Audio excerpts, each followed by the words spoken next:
welcome once again. As I said, I'm Andy Atkins. If you're joining late, I'm Chief Executive of Rocha UK. Let me just run through the theme and why we're talking about this issue today, and then I'll introduce the speakers. So why the Green Heart of Mission? Well, as I'm sure many of you on this call know, the environmental crisis is acute. Trends are going in the wrong direction in many ways on climate change, biodiversity loss, pollution, and we need action fast and at scale. Now, we believe that Christians and churches are in a very good position to take that action and to make a contribution, and we'd love to see that happen. Yet there are still many in the churches who see caring for the environment as something beyond the mission of the church, not really our business. Now, sometimes this is based on their own theological understanding, and it's sincerely felt and meant. How do we tackle that? What do we do about that when we don't think that's really the right reading of the Bible and our mission? Secondly, the church itself is struggling in the UK, isn't it? Split over multiple issues in an increasingly secular society, and it's failing to attract a younger generation who are often incredibly concerned about the breakdown in the environment, about climate change and so on. So this is a double tragedy. We want the church to respond to this issue, but is in some places not doing so at all. But also it would be very good for the church in appearing more relevant and more united if it did respond. So this is a good moment to explore, if you like, putting care of God's creation at the heart of mission for the environment, actually for the church itself. And lastly, we in Rocha UK have recently updated our Eco Church survey. That's the bit of kit that lies behind the Eco Church program. It's the heart of it. It's the first time we've done that since we launched it 9 years ago, to bring it in line with the science, with denominational environmental commitments, and the lessons we've learned from feedback, probably from many people like you on this call, about how it's working, how it could be improved. So we hope and pray that the Eco Church survey and the whole scheme is a keen tool to help churches integrate care for creation into their mission. And we want to be able to equip as many people as possible to use it that way. So that's why we're talking about this theme today. We hope to equip you to go further on this in conversations in your churches, in your family, and so on. So today we have with us Paul Kunert, who's the author of Jesus Died to Save the Planet, on his personal journey as a Christian to realizing the importance of the environment in church mission. I'll be interviewing him. Then we will hear from our very own Helen Stephens. Many of you will know she's head of our Eco Church program, and she will just spotlight some of the features of the new Eco Church survey and how that's particularly relevant to what we're discussing today. And then we'll hear from the Reverend Lynda Sebbage. We've met before at our nature reserve in Essex. Lynda is team vicar of Saffron and Walden team ministry, and she's led one church to achieve an Eco Church Gold Award and is now working on her second. So we'll want to learn from her experience.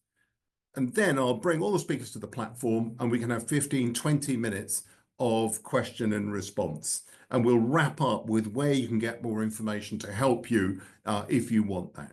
Okay, so that's the plan. Welcome again, everybody. If you're just entering, I'm Andy Atkins from Rocha UK. Now, if we may, let me go to Paul.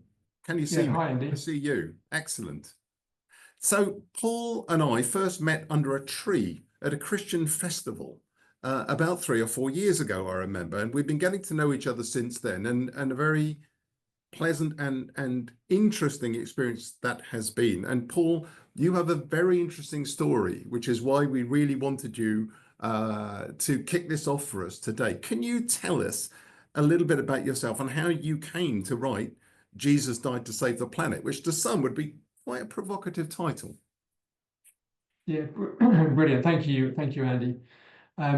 Yeah, Polly. I mean, we don't have to have the slide up at the moment, I think. Thank you.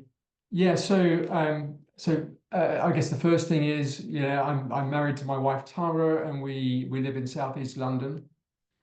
We've got 3 kids, all of whom are now sort of grown up in their mid-20s.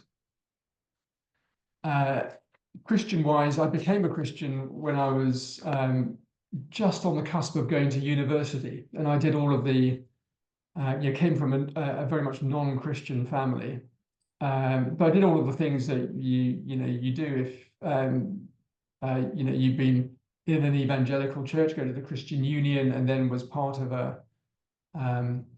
sort of the evangelicals or Anglican church for most of uni days, and have been in that environment for most of my Christian life.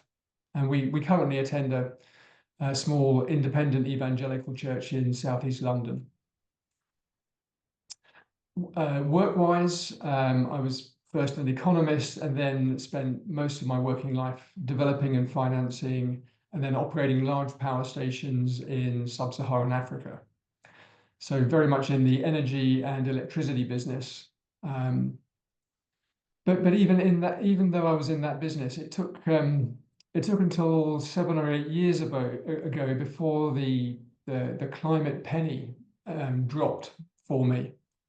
And yeah, it really felt like the Lord was laying on my heart the climate breakdown and nature breakdown in a whole new way.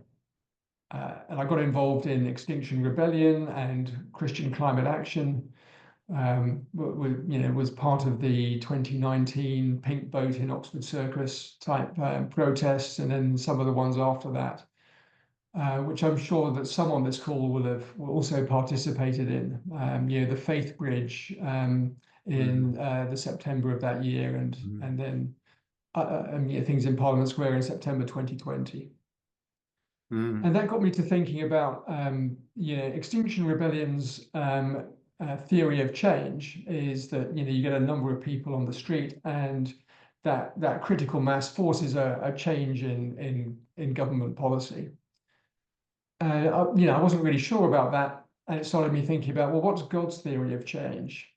And I ended up coming back to the fundamental conviction that the gospel plus the Spirit working through the church is God's plan for changing the world. And then that got me to thinking, well, why aren't we, church broadly, taking this more seriously, taking the climate and ecological breakdown more seriously? And it's that question that really gave birth to the partnership with LICC to write Jesus Died to Save the Planet. Well, and that for me is fascinating. I mean, as you know, I've been working on climate change for about 25 years. And so we've got a very different story, but I'm fascinated by the conclusions you've come to. So what is your answer to that question as to why the church isn't taking this more seriously? What conclusions have you come to?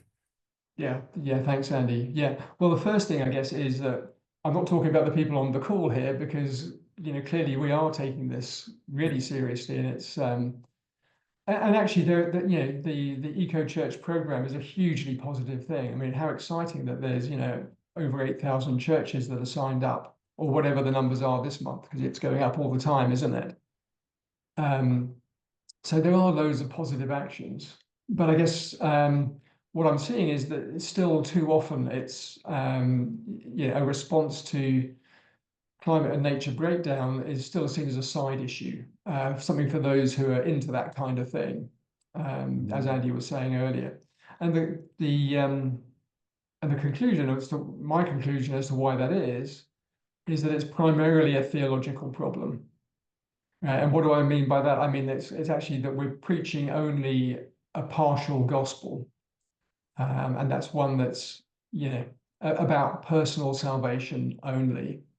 And not about the restoration of all things. And can you say that then about a bit more about the restoration of all things? Because I'm familiar with that from the teaching I do, but I think a lot of people aren't, and get stuck at what I was also stuck at for a long time, is we believe we should care for God's creation because he created it.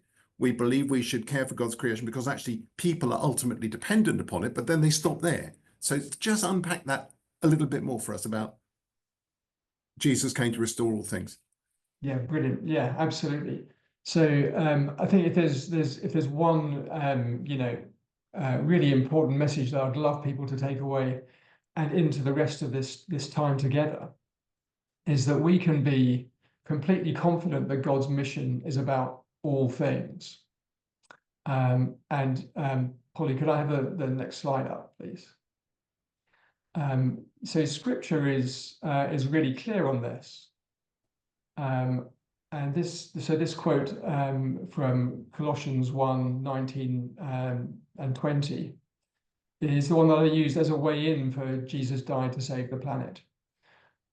God was pleased through Jesus Christ to reconcile to himself all things by making peace through his blood shed on the cross.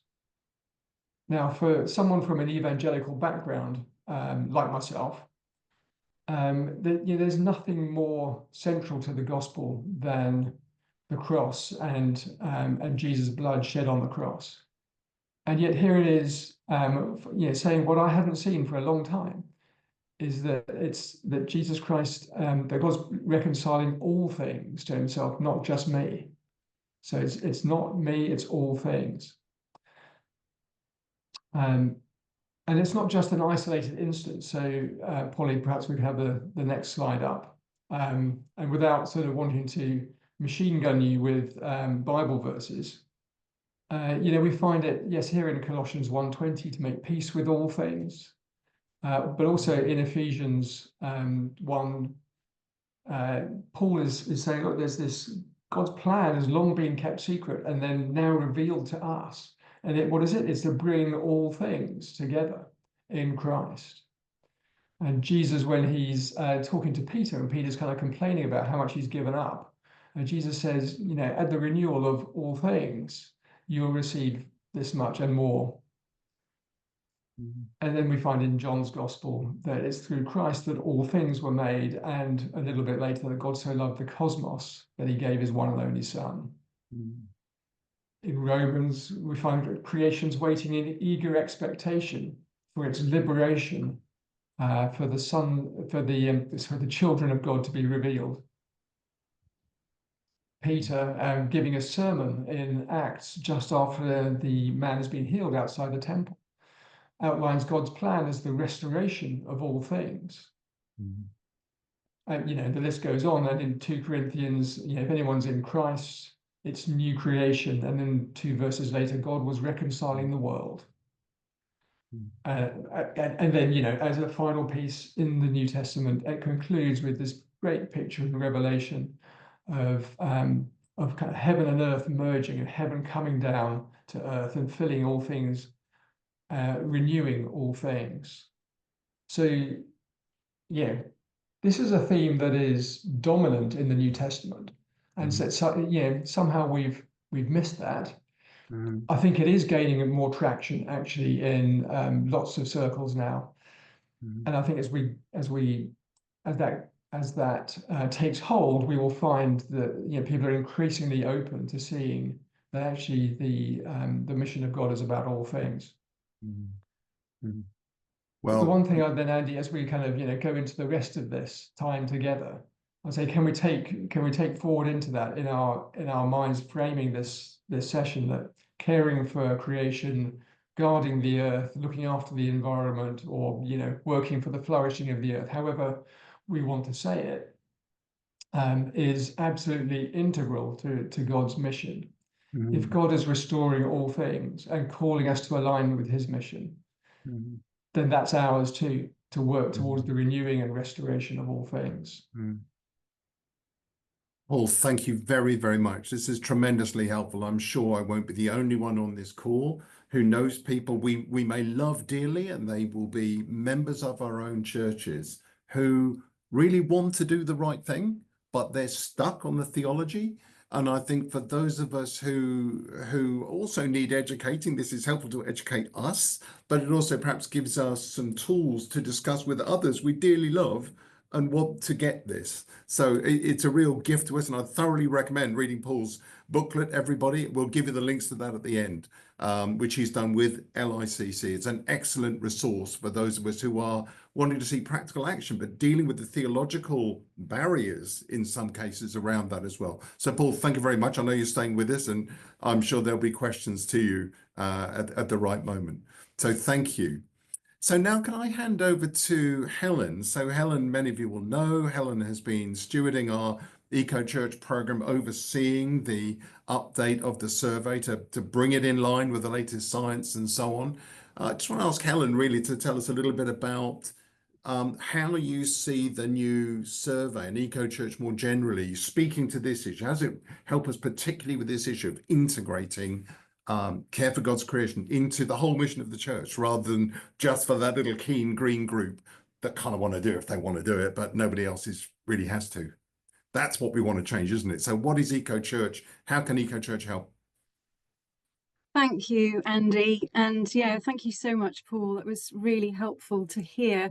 And some of what Paul has shared in his story reminds me of my own. And, you know, as Andy said, might be similar for some of us on the call.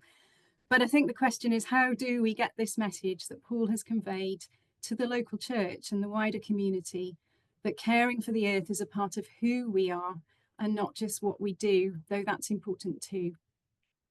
We're in our 10th year of running Eco Church, an award scheme for churches across England and Wales. And between the framework of the survey and the movement that Eco Church has become, we think this is one helpful way for churches to embed caring for the environment, not as an add-on, but as integral to our faith and our mission. If you're unfamiliar with Eco Church, can I simply flag the resources on our website, the category overviews of the survey, the Getting Started resource as a helpful way in, and we will share links to those later on today. In the brief few minutes that I have, I want to highlight ways in which Eco Church and the survey have been developed to support more intentional mission and action, so an intentionality. Integral mission across the different categories of Eco Church, now even more mutually reinforcing and across the whole of church life. And then a couple of brief insights from some inspiring stories of what the outworking of the whole gospel in our churches might look like. The first and foundational category of the survey is worship and teaching, whatever form this takes in our churches. In the refreshed survey, there are now opening questions of commitment in every category that address this intentionality. So the first question in worship and teaching, just coming up on the slide, thank you, Polly, you can read it, is we recognise and teach that creation care and action to address the climate and nature crises are integral to Christian faith, life and worship. That would be included in a church's mission statement and action plans, as at St Mary Magdalene Church, one of the very first churches to get a silver award on the new Eco Church survey. And you can see from the wording in the slide how they have incorporated this into their mission action plan. We've incorporated more questions on the theme of worship and prayer and the many creative ways that that can happen in our churches and many settings, from inside our buildings to outdoor spaces. But it's also about people and, for example, affirming those who have specific callings to lead on the environment alongside other ministries in our church, though of course we all have a calling to take action on the environment. And then there is the important theme of discipleship. And when preparing people, whether for baptism, confirmation, church membership, possibly ministry, if you like, our rites of passage along the faith journey, creation care is included as an integral part of our faith. Every category that follows, whether that's buildings and energy, land and nature, community and global engagement, or lifestyle, is about caring for the earth and all its inhabitants, from the physical earth that sustains us to all things flourishing and glorifying God. The buildings and energy category is now more intentional about maintaining our buildings and caring for them for the long term, minimising their carbon impact with clearer pathways to net zero. However, it's also about seeing them as places of refuge and sanctuary for our communities in the face of climate change. 3 pathways through this category make it even more applicable across the spectrum of churches, from cathedrals to small rural churches and those that don't own a building at all. And then there are now 2 pathways in the land and nature category. So for every type of church, whether you have land or not, a church starting with eco-church needs to acknowledge the climate and nature crises that we're facing, and then plan to manage their land and or community land for nature and people. If we acknowledge what we're doing to our world, the loss of species, the loss of human life, this links to lament in our worship and to work in partnership with our communities from local to national and global action. So all of the categories are mutually reinforcing. For example, with ways that we are taking action in our churches through community and global engagement, how we're speaking up, managing our finances, transport, waste, and influencing our personal lives, the lifestyle category of eco-church, and vice versa. There are signposts to each of the different categories and ways that they mutually reinforce.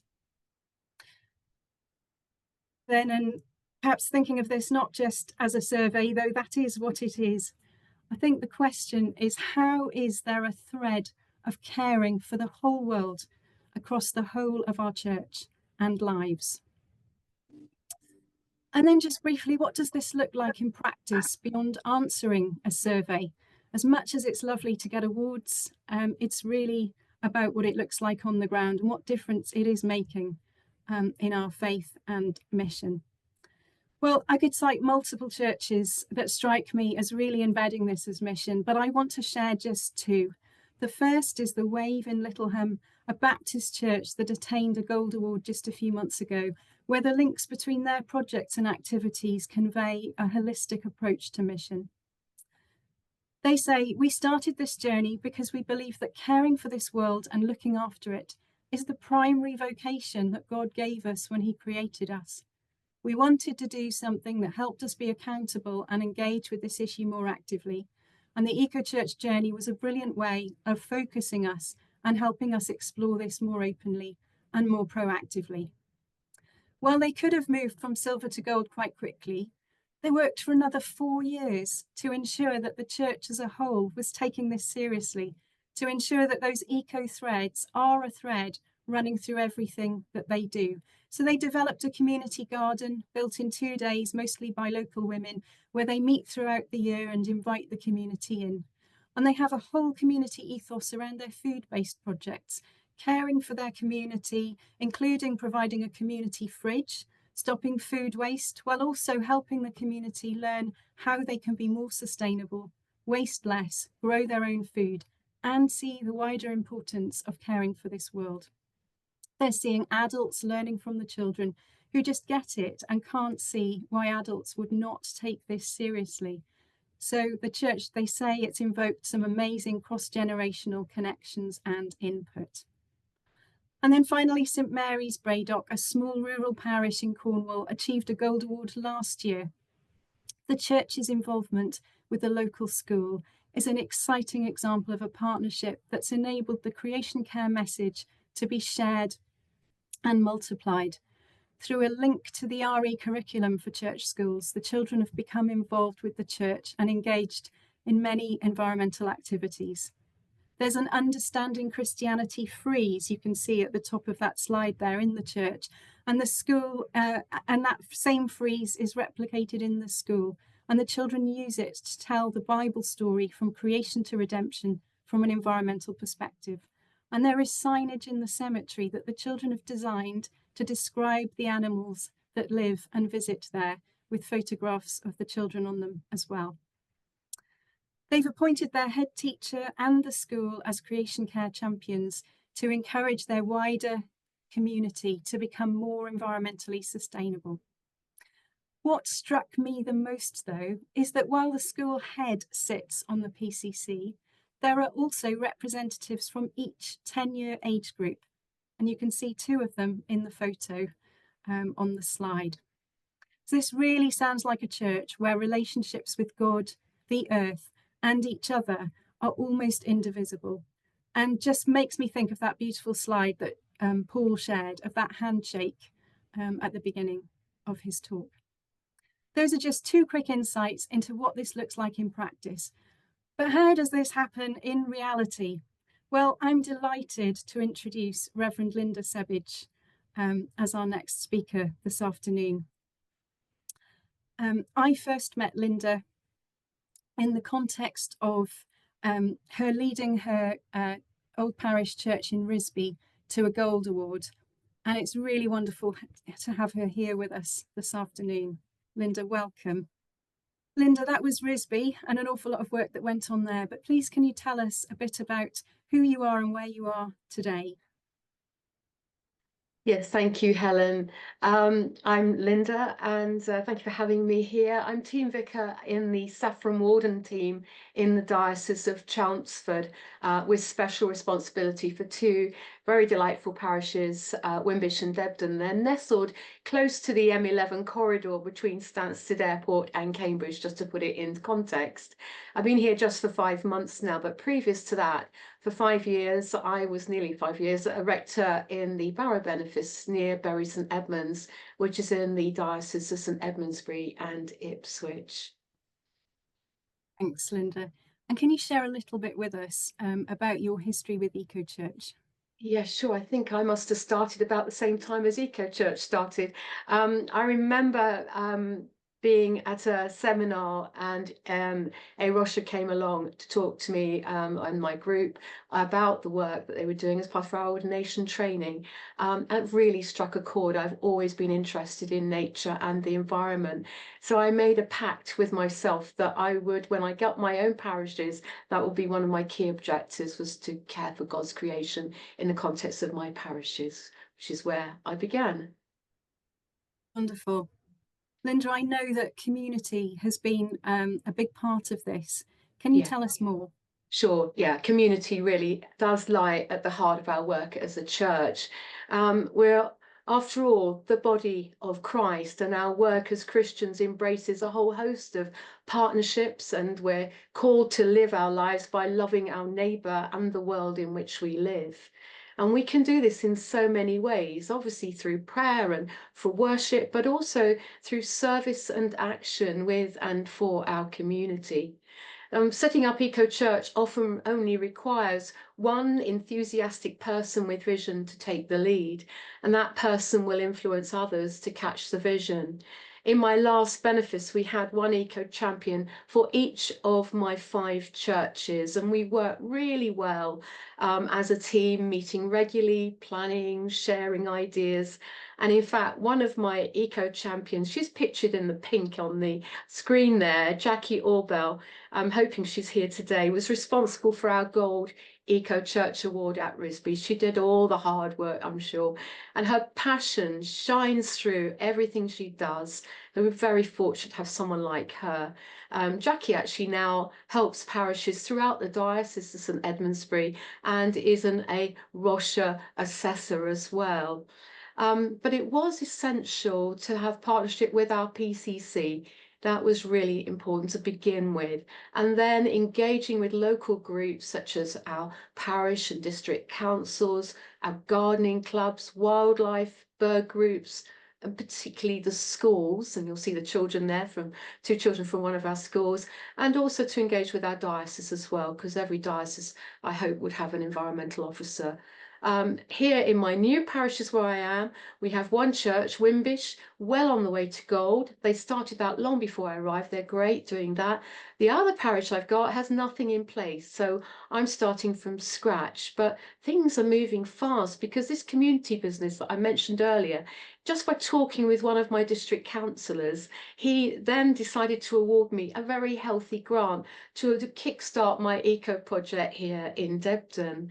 And now, since then, in the last few days, a number of my PCC team have come forward offering help.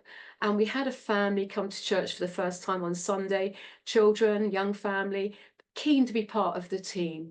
So talking to your parish council, very important. That for me has resulted in offering practical help for me and even tips about how to obtain funding.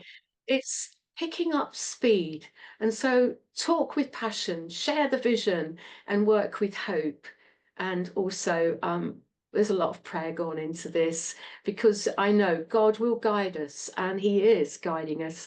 And as a result, people have surfaced and come forward, money's come forward, and the bird boxes are going up, and it's just exciting all over. Great, Lynda. Your enthusiasm is infectious. So you've got people on board, which is fantastic. We all need that. What happens next? Well, you have to resource people. So having inspired the people, it's important to have a planned approach with clear objectives. People can then see where they're going and how they can make a difference. The picture there is working with the PCC on our plan, putting our mission statement together, working really hard about what we're going to do. Include everyone is my tip here, especially those who are confined to home. They can pray, they can watch, they can listen. There's scope for everyone. And working with young people, so important, because one day those will be people leading these campaigns, and it's vital to make good links with your schools. So talking of schools, I'd like to tell you about one of our lovely projects we had with the local school in Barrow. And it involved working with the school advocate students aged between 9 and 10. And they wanted an environmental project that they could start from scratch. They needed to come up with a plan, and they did. And alongside, we gave them support and guidance, but it was their plan. And the idea was for a butterfly garden in the churchyard, cut into the ground in the shape of a very, very large butterfly that would be filled with wildflowers, providing sustenance not only for butterflies, bees and other insects as well. So you might be asking, why a butterfly garden? Well, the children were so concerned about the decline in butterflies that they wanted to do something about it, and they wanted to make a difference, and they really did. And the whole school was involved. So this was the exciting thing as well, because parents and teachers were involved, raising money, sourcing seeds, buying equipment, to the building of the actual garden itself. And this was a true community project. Lynda, it sounds amazing. I don't imagine it's all been plain sailing though. So can you share a little bit about what are some of the difficulties that you've faced? Yeah, so far I have actually spoken about the positive and loads more I could tell you. But there are also challenges, because we're bound to meet people who don't see the need to be involved in the environment. Even when explaining one of the key elements of our mission as Christians is to care for creation, that it's our responsibility, it can so often fall on deaf ears, and I have experience of that. I've heard said that, and quote, God's creation is all around us, we don't need it here in our churchyard. Sadly, some people consider, because they live in rural areas, there's enough countryside outside the churchyard without including it. More important to them is keeping churchyards neat and tidy, especially for the visitors. When we meet such issues, I think it's a matter of working in a sensitive manner. Sometimes it does involve compromise. And looking back, I think I was far too enthusiastic in some of my churches to start with. So I think change works better for some by a slow drip drip approach. But it is important to listen to people and find out what those concerns are and establish ways of working together. Eco-church projects are really more successful if they're managed in a considered and sustainable way that includes everyone. And know your people. I think most churches will know their people and know how best to work with them. That way you have a better chance of carrying them along with you. And a good tip I found was making information available on notice boards in the church, in your newsletters, parish magazines and so on, so that the visitors and the church people can learn and appreciate what is at the heart of Eco Church. After all, God entrusts us to care for the world, and we've, as we've heard and know, done a pretty poor job. If we don't get people working on side together for the good of creation, then the future is indeed very bleak. So I think we all need a good helping of hope and loads of patience and lots of perseverance. And I would just say to everybody, enjoy it. It's fun. It's hard work, but I can tell you it's incredibly rewarding as well. Lynda, thank you so much. It's a lovely note to end on. You know, we need to try and keep hopeful and to have fun along the way, hopefully, in amongst the hard work. Thank you again. I'm going to hand straight back to Andy. Well, thank you to all our speakers, and please stay on the platform, as it were, because we will have a time of questions. And thank you to all of you who put questions in the chat. Please keep them coming. We absolutely won't have time for all of them, but the team is trying to group some of them so that we touch on as many subjects as we can in the next 10, 12 minutes. So I'd ask our panel to keep their answers as short as possible, and we'll get as many in as we can. I need to model that because the first question seems to be rather aimed at me. It says, regarding Andy's reference to how the church is struggling to attract and retain young people, it would be great if between us all we could document practical examples of when Eco Church enables mission with young people. Does a Rocha see itself having a key role in this learning? The answer is yes. We absolutely do. And the more churches can share with us through their Eco Church submissions, the stories or any evidence of what's going on, the more we can share that to inspire others. We're also actually thinking of small research projects where we get professional researchers to look at the data we get back to tell us what it is saying about the impact we're having. So that's something we're looking at for the future. A next question. I'm 23 and would like to see more about faith and caring for the environment combined. I wonder if I'm going to ask Helen and maybe Paul if they've got something to say about that. Helen. More about faith and the environment being combined. Yes, I mean, I think I have that hope too. I mean, I hope we've been able to demonstrate today in the half hour or so some of the ways in which we can see that happening more and more. But please, can I encourage you to talk to your church leader, people around you, and help to get it even more on the agenda. Paul can't probably say this, but I would say read Paul's pamphlet. I think it does a pretty good job of combining faith and caring for the environment. Paul, do you want to say something a little more? Yeah, just a word or two. My daughter's about your same age, actually, and she participated in the launch of the booklet and gave an impassioned plea for the church to step up. She's, I think, let's say, semi-detached from church at the moment, and she said one of the reasons is that she's not seeing the church stepping up to some of the biggest issues that we're facing, and of which, climate and ecological breakdown is one of those.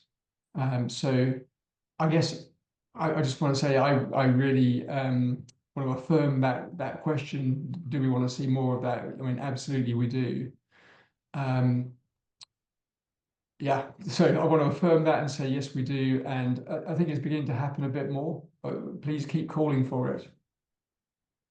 That's great. And I'm not one who thinks that just because young people care about this, they've got to make the loudest noise. I mean, really, we, the older generation, have to be campaigning on everybody's behalf, including yours. Nevertheless, the more younger people tell their church leadership, we want to see something about this. Why isn't it happening? I think that will also speed it up. But I understand there are sometimes constraints and worries about that too. A very practical question for Helen. On the Eco Church survey, does it tell us anywhere the grade boundaries for points to achieve bronze, silver, gold? It would be handy to know how close we are to the next award. Mm-hmm. So as you answer the questions on the Eco Church survey, and you you work your way through the different categories, it will show you, as you answer, say positively, or you can't answer a question, how you're progressing through that category. There is an indication of the award level that you're at. And then you have to get to, say, bronze in all 5 categories to be able to submit for a bronze award. But absolutely, you can see your progress by answering the questions, and you can use it in that way as a planning tool. That's great. So one for you, Lynda, I think. So the questioner says, I'm part of a Churches Together group. What ideas can you suggest for us to work together in the community, I guess with the wider community, to encourage ideas for action? I mean, by the sounds of it, Lynda, in your churches, you've had that experience of engaging the wider community, but imagine you're in a Churches Together group. 1 or 2 quick suggestions?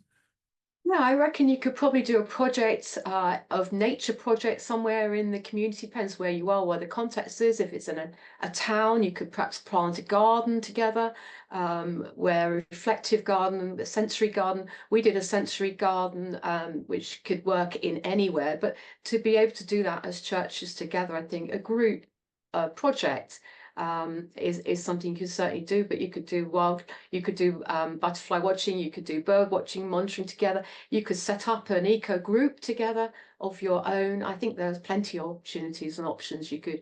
I could be going on forever on. So yes, there's plenty of options there, I'm sure, that you could work out. And yeah. Thank you very much. Well, here's a really interesting one, quite close to my heart. I actively promote the Eco-Church framework across churches in Milton Keynes, but I've been surprised by several clergy who say they don't support award schemes and they switch off. So I tried to probe such people on the broader theological approaches, such as Paul outlined, but it's challenging when people don't support award schemes. How do you respond to such views? Can I attempt a response here? Because we had a big debate within Rocha as to whether we should make this an award scheme or not. So I just put it like this: you don't have to get an award. What we care about is that you do the best you can for God's creation with the resources that he has given you. Eco-Church resources will help you do that. You don't even need to apply for award if you don't want to. But the idea is we care for God's creation, and Eco-Church can help you do that. Now, we know that some people like a bit of competition, churches competing to be the next to get to silver, but nobody's forcing you to do that. So do make it clear, you don't have to get an award, but the resources are an offer to you to help you care for God's creation, whether or not you want to go for an award. That's a quick response to that one. I'm not utterly surprised you have that problem, but I've not heard it stated quite as loudly as you've stated it there. Whoever asked that question, that's quite interesting. Paul, you're the one who's been dealing with the theology. Have you heard anybody use the "I don't want to get an award" as a cover for actually we have a very different theological view? I mean, that's not quite what's being said here, but that's that possibility.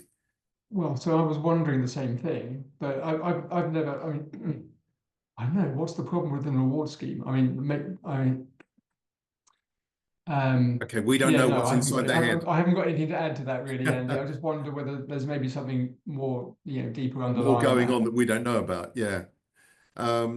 So here's the next one, and I'll think as I read it who I'm going to offer it to. So please all be on your guard on the panel. It's great having all these ideas, but as Lynda says, one has to do this sensitively to the locals. That may be part of the issue.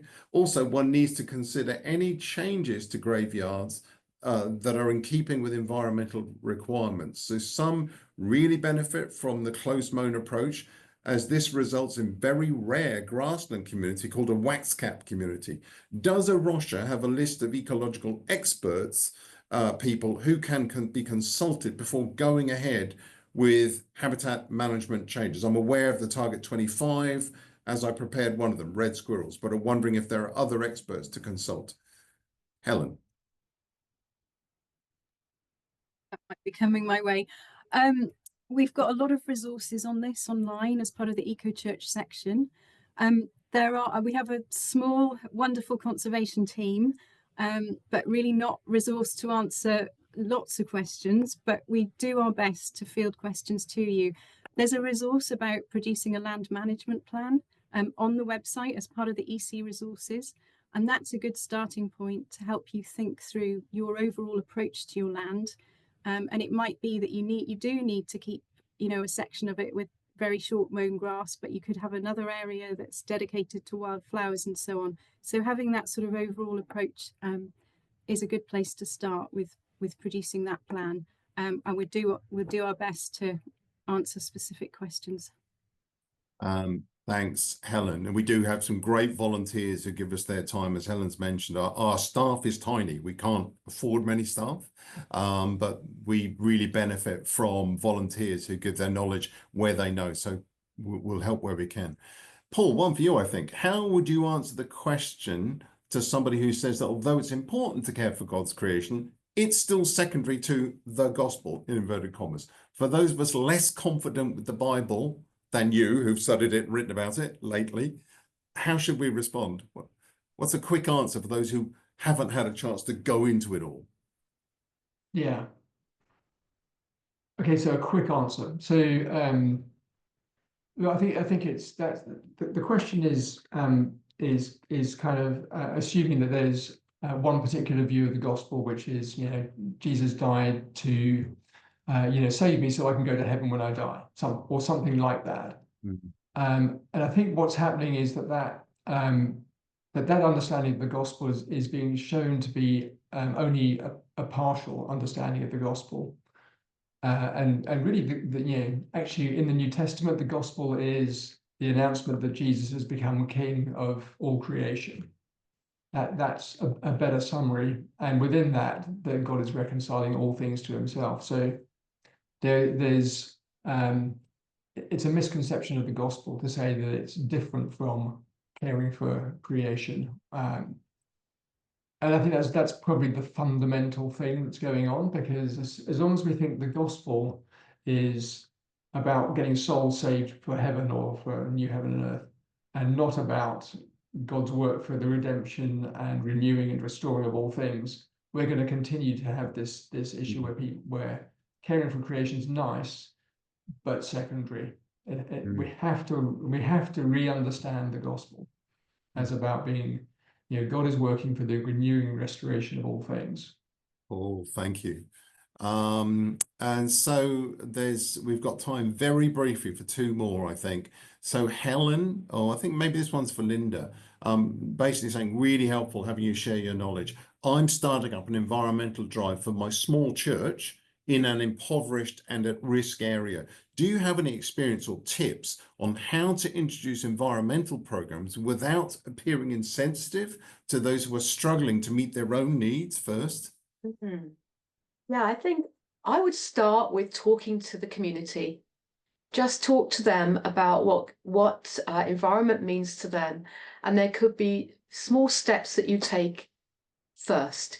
And then you may be able to find ways of it helping them at home with, reusing, recycling, that sort of thing, which helps those individual people. So you can start at home before you even start in the churchyard. I think that might be where I would start, in that sort of setup, and then bring them in to looking at what you could do on a small scale around the churchyard.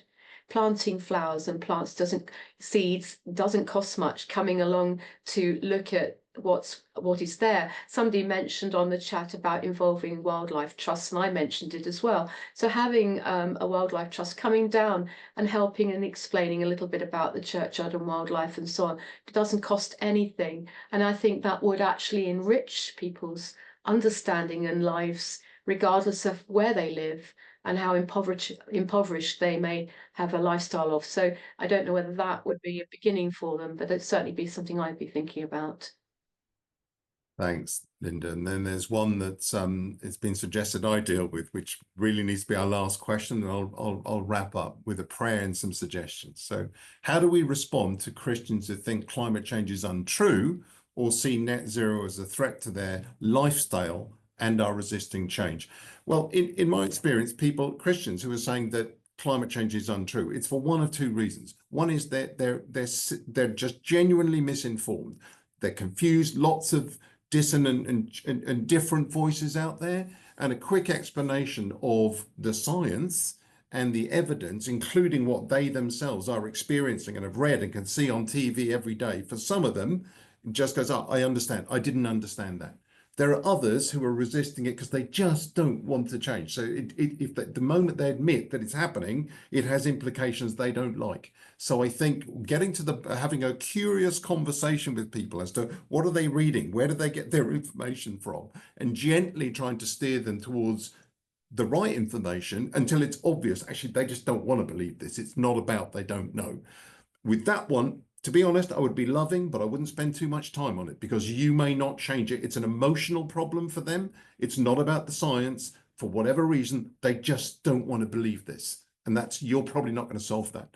The second thing is about net zero. I think a lot of people are getting hung up on the words net zero, and the danger is it's used as a whipping boy by those, as you suggest, who don't want to change. I think if you ask people, do you want to do something about this big threat to humankind and nature? Most people will go, yes. So why don't we do it? All that net zero is the Church of England and others going, look, here is one framework for doing it. I'd get it away from a discussion about net zero and go, well, do you or don't you want to do something about climate change? And if you do, what's wrong with what we're trying to do? Because I think people can be using phrases when that's not really their problem. They don't want to do anything about climate change. It's not that they don't understand net zero. Okay, I hope that's of some help. It's a complicated discussion.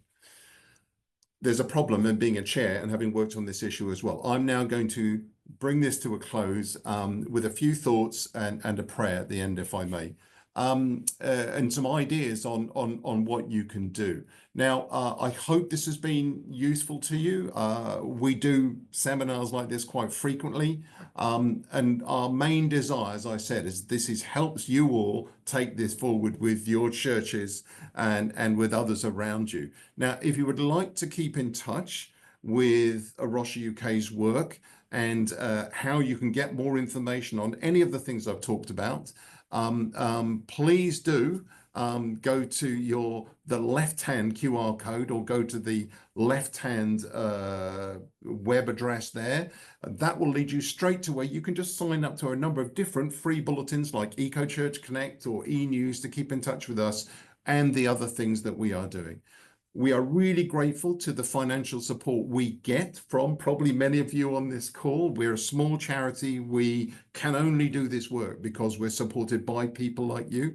If you already give to us, I'm tremendously grateful. If you would prayerfully consider doing so, if you don't already, I would also be very, very grateful. At the moment, we're trying to get more capacity as it is behind Eco Church, and particularly about communicating Eco Church, because we know it's very helpful to people, but the more we can get out there and tell them and provide the resources behind the survey, the faster the churches are going to go in dealing with this big crisis. But in dealing with it, it's also good for the church and our whole mission. So please do consider as well, with the right-hand QR code, if that's appropriate to you, becoming a regular supporter at whatever level is appropriate to you. It's helpful to us to know it's coming and to be able to plan with it.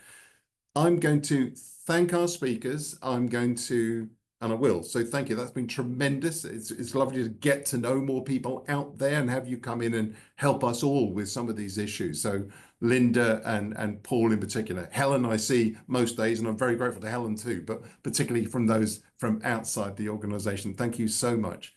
And perhaps while we just close, I will close in prayer. So Lord, thank you for this time we've been able to have together. Thank you for the contributions, for those questions we have not been able to answer. I pray that we will soon be able to find support and solutions to help those seeking to know how to take this forward in their own areas. And Lord, I pray for the leaders of the churches in this country, many of them absolutely getting this issue, some of them less so, but all of them dealing with big other challenges. And we are aware perhaps more at the grassroots of the church, we can get very passionate about issues of concern for us. Lord, we pray for our church leaders too, as they try to juggle and try to lead the whole mission of the church with all of the challenges there are in that, sometimes economically and politically and so on. So Lord, we long to be a thriving church as well as to have a thriving environment.